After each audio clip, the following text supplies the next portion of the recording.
Tip 2 diyabet tüm dünyada olduğu gibi Türkiye'de de en önemli halk sağlığı problemlerinden biridir. Türkiye'de diyabet görülme sıklığı yaklaşık %11 civarında. Diğer bir deyişle her 10 kişiden birinde tip 2 diyabet hastalığı mevcuttur. Tip 2 diyabete sebep olduğu bilinen ya da predispozisyon yani yatkınlık yarattığı bilinen bazı faktörler vardır. Vatandaş olarak bunlara dikkat etmemiz tip 2 diyabetten korunmamız açısından büyük önem taşımaktadır. Bunlar nedir diye bakacak olursak en önemlisi kilo kontrolü, hareketli yaşam, sigara ve alkolden uzak bir yaşam olarak dikkat çekmektedir. Diyabet hastalığı dünya sağlık ekonomisinin üzerinde çok büyük bir yük. Dolayısıyla diyabet hastalığına çok basit çözümler bulduğunu iddia eden insanlar, eğer iddiaları gerçek olsa bu insanların Nobel ödülü alması işten bile değil. Tip 2 diyabet tanısı aldıktan sonra çevrenizde birçok insan diyabete iyi geldiği iddiasıyla size bitkisel ürünler, farmakolojik ürünler, diyetler ve benzeri birçok önerilerde bulunabilir. Bu sebeple çevreden aldığınız önerileri mutlaka sağlık profesyonelleriyle paylaşıp ona göre hayatınıza uygulayın. Çünkü sizlerin sadece bir hayatı var ve bu hayatınız üzerine de bilgisiz insanların söylemleriyle kumar oynamayın. Tip 2 diyabet bir damar hastalığıdır ve damarların olduğu her yerde maalesef fonksiyon bozukluğundan organ kaybına gidecek kadar bir sürü etkilere sebep olacaktır. Böbrekteki damarları etkilemesiyle birlikte böbrek yetmezliği, ki dünyada diyalize giren hastaların büyük çoğunluğunu diyabet hastaları oluşturmaktadır. Diyabet kardiyovasküler eşdeğeri bir hastalık olarak görülmektedir.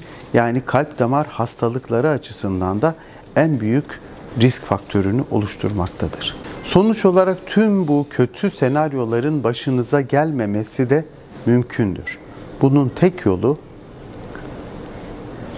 düzenli olarak doktorunuzun takibine gidip verdiği ilaçları da harfiyen kullanıp diyet önerilerine, yaşam tarzı önerilerine uymaktır.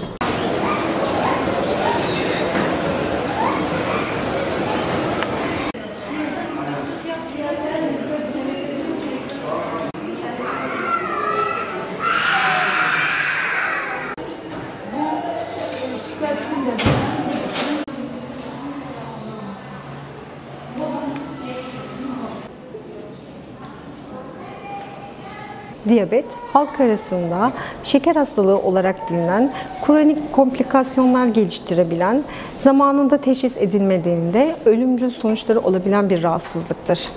Çocukluk çağında en fazla görülen diyabet türü tip 1 diyabettir. Türkiye'de de ülkemizde 30 bine yakın diyabetli çocuk olduğu tahmin edilmektedir. Diyabet nasıl semptom verir? Diyabet hangi şikayetlerle kendini gösterir? Diyabetli bir çocuk çok su içme, çok idrara gitme, kilo kaybı, halsizlik gibi şikayetlerle kendisini belli eder. Eğer çocuğunuzda çok su içme, çok idrara gitme, kilo kaybı, halsizlik gibi bir şikayet görüyorsanız ya da bu semptomların hepsini beraber görüyorsanız mutlaka lütfen en kısa sürede bir sağlık kuruluşuna başvurun. Tip 1 diyabet önlenebilir bir rahatsızlık değildir. Önlenebilir bir rahatsızlık olmasa bile tip 1 diyabetle uyumlu bir yaşam sürmek, tip 1 diyabeti komplikasyonsuz olarak yaşayabilmek mümkündür. Düzenli bir yaşam şekli, sağlıklı beslenme, hareketli yaşam tarzı, insülinlerin doğru zamanda, uygun dozlarda uygulanması, diyabetlerin komplikasyonlarının gelişmesini engelleyici bir durumdur. Unutmayalım, çocukluk çağında çok su içme, çok idrara gitme, kilo kaybı, halsizlik gibi diyabet semptomlarının erken teşhisi ve tanısı hayat kurtarıcıdır.